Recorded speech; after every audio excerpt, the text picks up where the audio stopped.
Hello students, so far we have discussed about superposition theorem and its application onto a circuit. So now let us try to understand how we are going to apply superposition theorem into a circuit which is having a dependent source. Okay, so let us see. So here we have a circuit having two independent sources. So one is 1 volt voltage source, another is 1 amp current source. Okay, and here this rhombus shape indicates our dependent source, right? Okay, so here we have a dependent source of value Vx by 2. So how this dependent source will affect our superposition theorem is going to be learned here. Okay, so let us start. So let us observe the circuit. We have two independent sources. Okay, we have two independent sources, that is 1 volt source and 1 amp source. Okay, and second point is we have a dependent source in the circuit which is having plus Vx by 2. Okay, so we have three sources here. Two are independent sources, one is dependent source.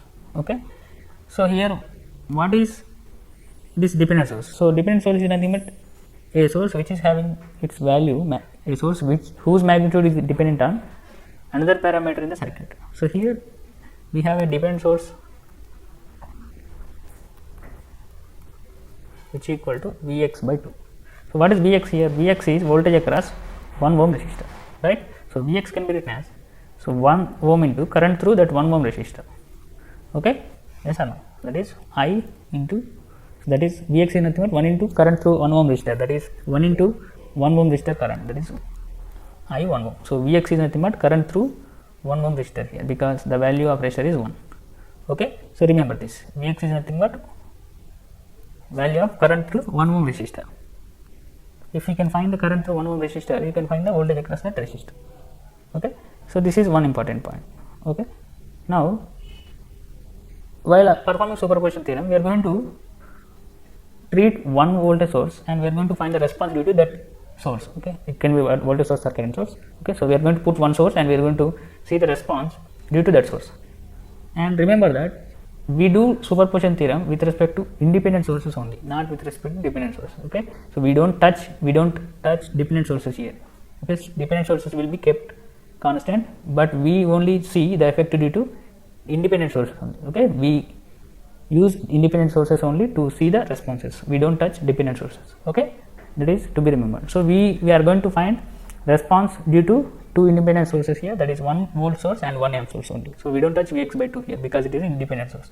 Okay, so now let us consider one source here. So let us consider 1 volt source as, okay, so we are going to find the effect due to 1 volt source on the circuit.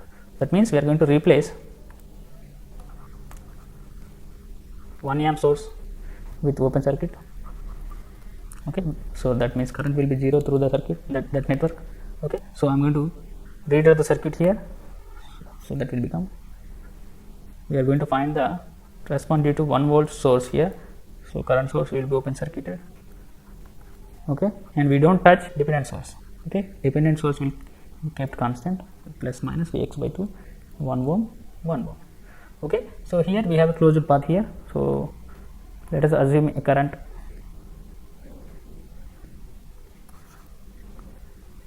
so let us assume a current I1 is flowing in the circuit. Okay, so we can write KVL to find voltage across this 1 volt source. We need to find this Vx, right? Okay, so let us find Vx. So I am writing KVL with respect to each and every first terminal of each and every element. So that will be 1 volt. I am starting from this voltage source. Okay, minus 1 plus 1 ohm into current through the circuit, that is I1, plus 1 into I1 plus Vx by 2. Okay, I hope you got basic idea how to write KVL, right?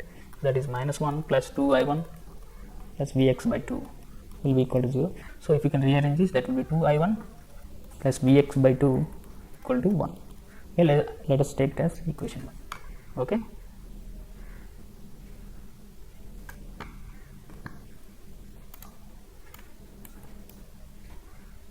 so now we need to recall our expression that Vx equal to 1 ohm resistor. Okay, here for this 1 ohm source, Vx is nothing but 1 into I1, right? Here this Vx is nothing but 1 ohm into current through the resistor, that is I1. So that will be Vx equal to I1.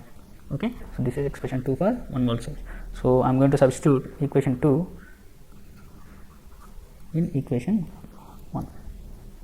Okay, I am going to substitute equation 2 in equation 1. So that will be like this. So in place of I1, I am going to replace with Vx, because we are going to find Vx. Okay, Vx by 2 equal to 1. Okay, so if we rearrange this, 5 Vx by 2 will be equal to 1. So Vx equal to 2 by 5, 2 by 5 volts.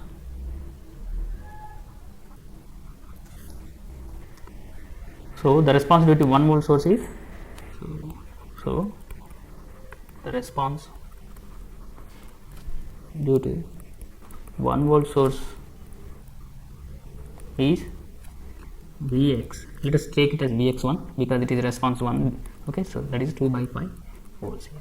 Okay, so you can put Vx1 instead of Vx for every Vx. Okay, because it is due to 1 voltage source. Okay, okay. So let us assume first it is. So let us take, let Vx1 is voltage due to 1 volt source. Okay, so now we are going to consider second source here. For that we are going to take the circuit. Here you can see we are going to replace this voltage source with short circuit. So that is the only difference here. Okay, so the rest will be same. Okay, so now let us do superposition theorem here. So that is, we have two sources, one is 5 volts, another is 4 amperes, right? So let us consider our 5 volt source. So I am going to consider 5 volt source. So let us consider the effect due to 1 amp source here. Okay, so that will be key. I am going to consider 1 amp source here. Okay, so 1 volt source will be removed, that is short circuited, so voltage will be equal to 0. Okay, so let us redraw the circuit. Here one important thing is, so the potential we need to find is like this. Okay, so plus will be below, minus will be above. Okay, so remember this. So we need to find this Vx.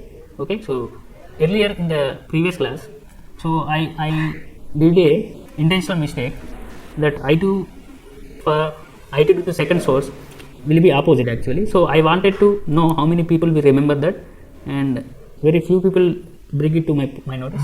So I intentionally kept it like this. So I want you to focus on those things. Okay, so I want you to point out them.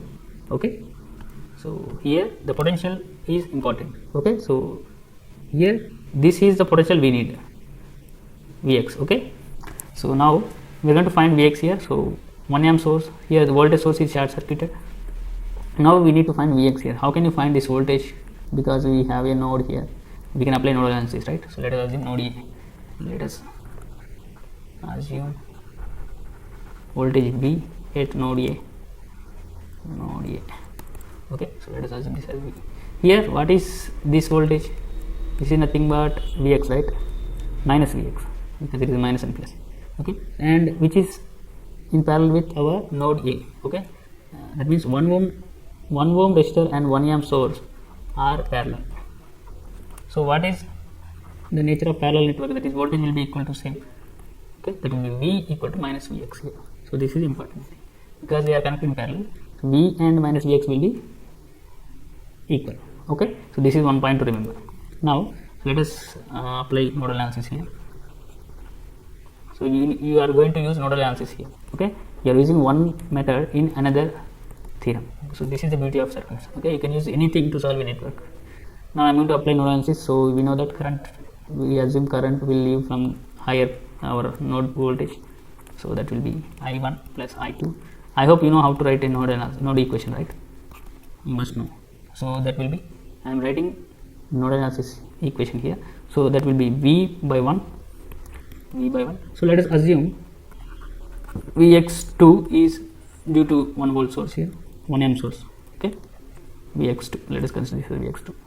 Now I1 is V by 1 plus I2 is minus 1 amp is coming into the node, and I3 is V minus Vx by 2 by 1 equal to 0. Okay, so let us shuffle this. So in place of V, I am going to replace it with, let's assume the equation 3, equation 4. So I am going to substitute equation 3 in equation 4. Okay, so that will be, in place of V, I am going to replace it minus Vx minus 1 plus minus Vx by 2 should be equal to 0. Okay, so here you are going to get the value of Vx, that is minus Vx by 2 will be equal to 1. Okay, that is nothing but minus 5 by 2 Vx will be equal to 1. So Vx equal to minus 2 by 5. So what was the value you get earlier? That was, so this is Vx2, right? So in place of every Vx, you are going to replace it with 2 Vx2. This is effect due to 1 amp source. So Vx1 was 2 by 5, Vx is minus 2 by 5. Okay, so at the end we are going to add all the responses of individual sources. So Vx will be sum of Vx1 plus Vx2, sum of individual responses. So that is nothing but 2 by 5 was Vx1 minus 2 by 5 was Vx2. Okay, so that is nothing but 0. Okay, so we got 0 as answer. So sum of individual responses is 0. That means the voltage across our 1 ohm resistor is 0 here. Okay, so this is what it means. So when both the sources are active. Okay, 1 amp source, Vx by 2, that is this voltage will also be 0. Okay, this is nothing but applying superposition theorem to dependent sources. Okay, so let us take another problem so that you can understand clearly. So this is another example for superposition theorem with dependent sources. So here you can see there are 3 sources available. So there are 2 are independent sources, 1 is dependent source. Okay, so let us write the observations here. So what are the observations? So we have 2 independent sources here.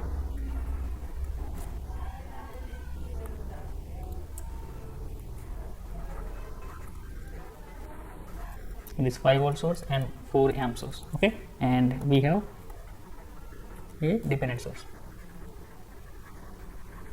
So one thing here to remember is, so that is a note actually. So here superposition theorem is used to find the responses due to independent sources only, not with dependent sources. Okay, superposition theorem is used to find, SPT is to find responses due to independent sources only.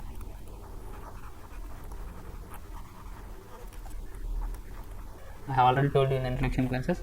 Okay, that means dependent sources will be kept constant, will not be disturbed.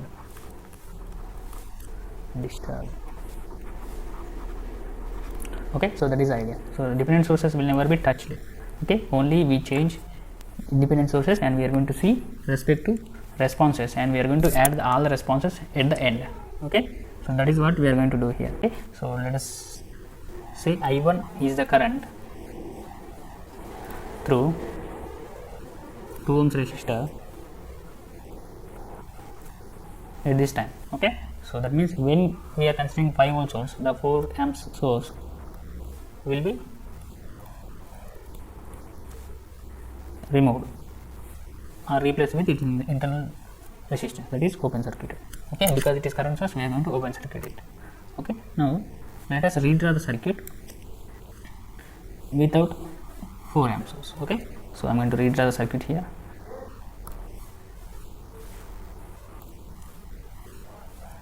So here we have 5 volt source Okay, so here we are removing our 4 amp source here. So removing means open circuiting because it is current source. Okay, so the rest will be removed, kept in the circuit. This is 3 ohms, and here this is plus minus V3.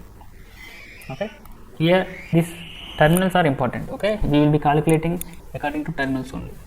Okay, so this is 2 ohms and this is our minus plus 4 V3. Okay, so that is the idea here. Now you can see here this is a closed path. Okay, because it is open circuit. And one important thing here is here this 4 ohms resistor, look at this. Okay, so here we are open circuited this, that means there is no current at this point. Okay, so this branch has no current to flow because it is open circuited. That means there is no flow of current through the 4 ohms resistor, so there will be no voltage across 4 ohms resistor. Okay, that is nothing but, so here we have a 4 ohms resistor, but there is no effect of 4 ohms resistor on the circuit. Okay, so these type of elements are called redundant elements. That means element is present in the circuit, but there is no effect of that element on the circuit. Okay, so there is no use of it. Okay, that is called redundant. Okay, so we can remove, you can simply remove this 4 ohms resistor branch. So I am completely removed it. Now here you can see there is a closed path available now. Okay, and I have already defined that current through 2 ohms resistor due to 5 volt source is I1. Okay, that means current I1 is flowing in the loop like this. Okay, so this is the current I1. Okay, so it is flowing in the clockwise direction, let us assume it. Now here you can see the current I1 is flowing clockwise direction, that means it enters 3 ohms resistor from downside and leaves it from upside. That means this is what the direction of the flow. Okay, so here you should observe that. So voltage V available across this 3 ohms resistor V is nothing but opposite to minus V3. Okay, this is to be remembered.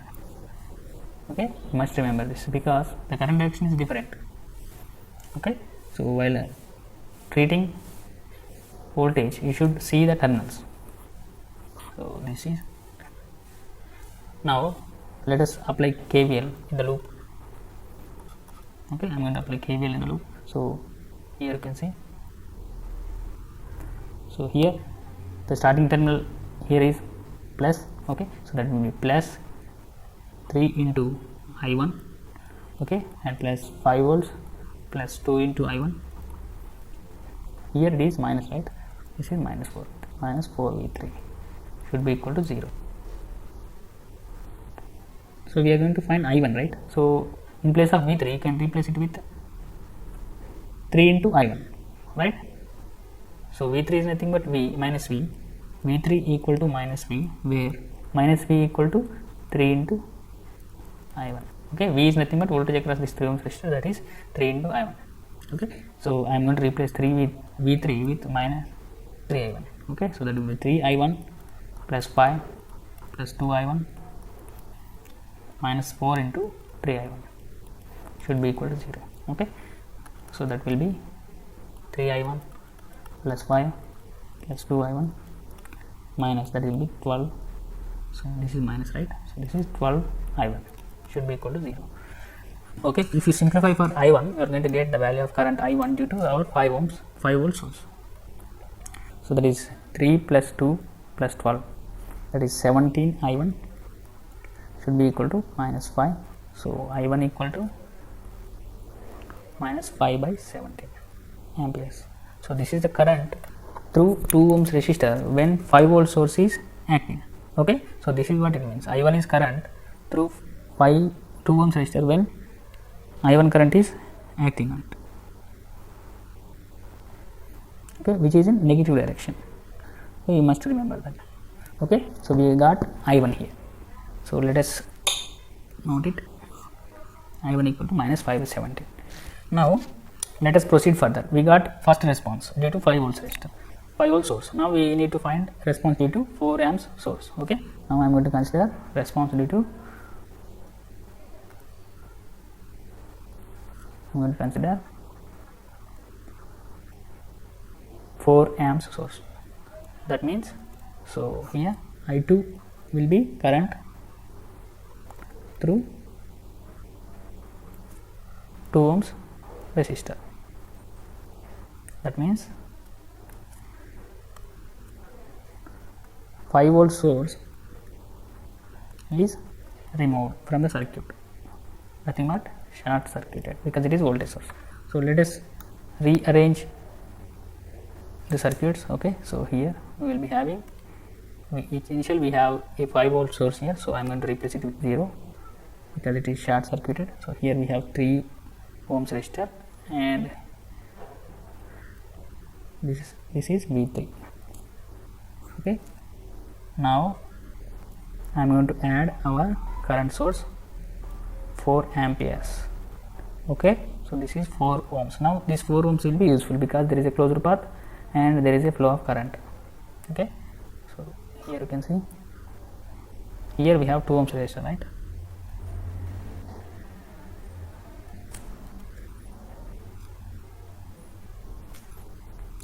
So here we have 2 ohms resistor, here we have dependent voltage source plus 4 V3.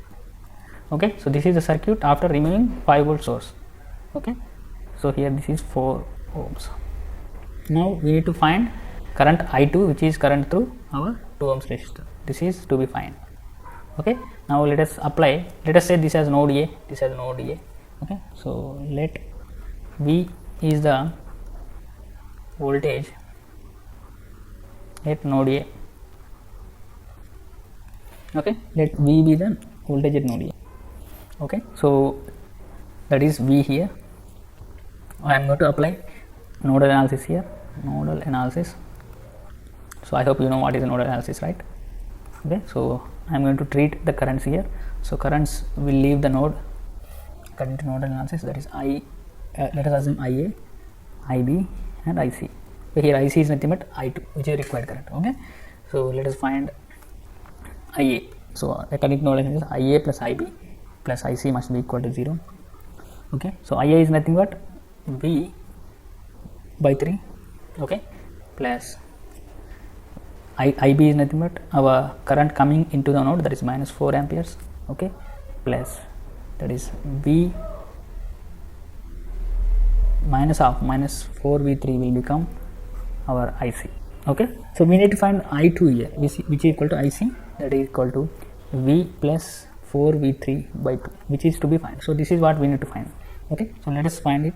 So before that, here you can see the voltage V3 is nothing but voltage V because they are parallel. Okay, so V is nothing but V3 because they are parallel. So I'm going to replace V with V3. So that will be V3 by 3 plus, so minus 4 plus V3 plus 4 V3 by 2 should be equal to 0.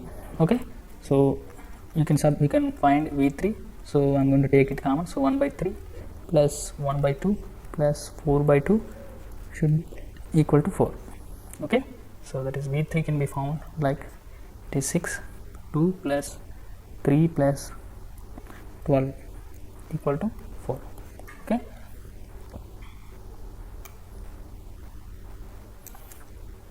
so V3 can be found like V3 equal to 4 into 6 by, what is that value, 17, 24 by 17. Okay, so we can find current I2 here. So by using our expression I2, so I2 is nothing but V plus 4 V3 by 2. Okay, so this was the current expression. Now you can find, you can substitute V in place of V, you can substitute V3. So that is 4 V3 by 2, so that is 5 V3 by 2 is current to be found. So substitute value of V3, that will be I2 will become, substitute, let us assume it as equation 2. Okay, and this is equation 3. Okay, I am substituting equation 2 in 3. Okay, so that will be 5 into 24 by 17 by 2. Okay, so that will be like 560 by 17. So this is I2 here. So I2 equal to 60 by 17 amperes. This is our responsibility to 4 amps source. Okay, so this is to be added. So that is to our I1. Okay, I1, what was the value of I1? I1 is minus 5 by 17, I2 is 60 by 17. So we are going to add both the values here. So we are going to find the response due to both the sources acting at a time. So at this I equal to I1 plus I2, I1 is minus 5 by 17 plus I2 is 60 by 17, which is equal to 55 by 17 amperes. So this is the response due to the current through 2 ohm resistor when all the sources acting simultaneously. Okay, so this is the current through our 2 ohms resistor. So this is how you are going to find using superposition theorem. Okay, so this is how you are going to find circuits with dependent voltage sources or dependent current sources. Okay, I hope you got basic idea. If you have any doubts, you can find me, right? Thank you.